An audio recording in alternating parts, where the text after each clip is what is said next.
Aujourd'hui, on va travailler le coup-poing retourné. Une technique efficace, esthétique et plutôt spectaculaire. Et on va regarder ensemble deux grandes variantes, que ce soit en contre ou en attaque. C'est parti?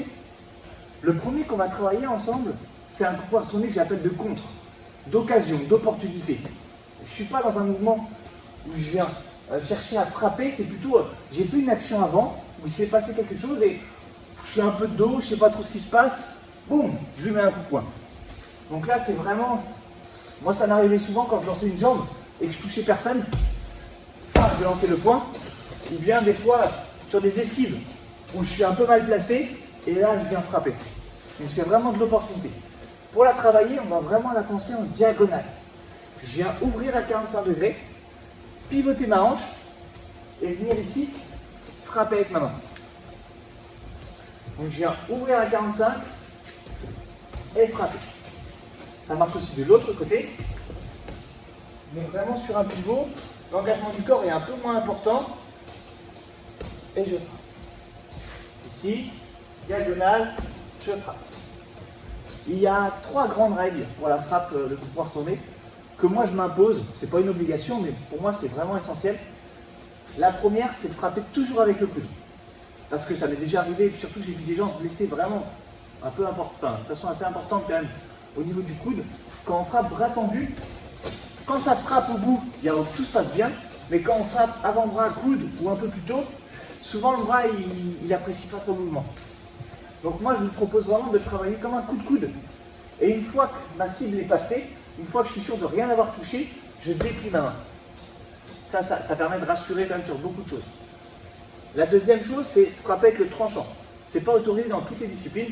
Je sais par exemple en full contact, karaté contact, il faut travailler avec le gant. En sanda, c'est carrément pas une obligation. On peut travailler avec le tranchant. D'une, ça fait beaucoup plus mal et ça évite de mettre son coude et son épaule en porte-à-faux sur cette notion de frappe. On est obligé de garder du coup avec une légère flexion, comme un ouragan un petit peu. Et c'est pas l'objectif. Ici, on est comme un tranchant. Donc, première règle, coude. Deuxième, avec le côté de la main. Et le troisième, il faut que je vise, non pas l'as où je vise, mais au moins une tête derrière ou deux têtes derrière. Je cherche à transpercer. C'est une frappe qui n'est pas au toucher, mais vraiment qui a l'objectif de traverser sa tête. Parce que j'engage tout mon corps. Donc premier mouvement, on est d'accord, je suis en système de contre, soit parce que j'ai jeté une jambe avant, hop, il n'était pas là, boum. Ou bien parce que j'ai paniqué, j'ai fait une esquive un peu bizarre, boum, je mets un point retourné.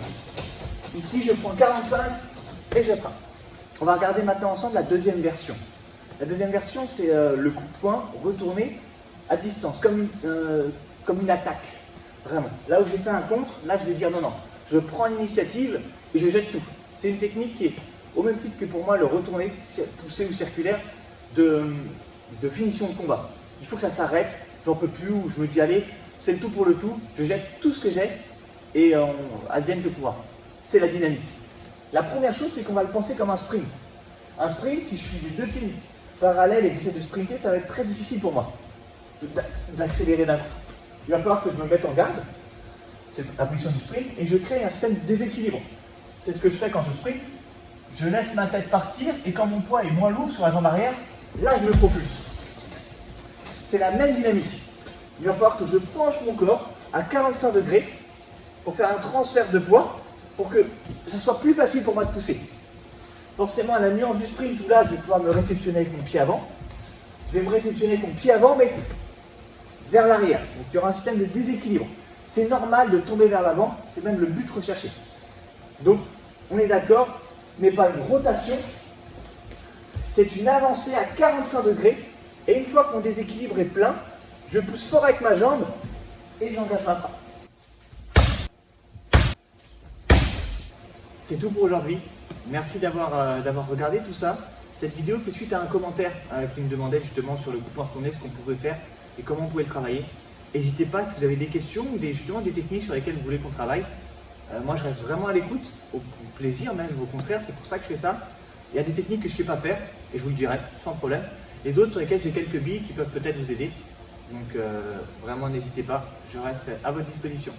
Je vous dis à très bientôt, pratiquez bien, travaillez ça bien et faites bien attention surtout à frapper avec le coude avant pour ne pas vous faire mal au bras.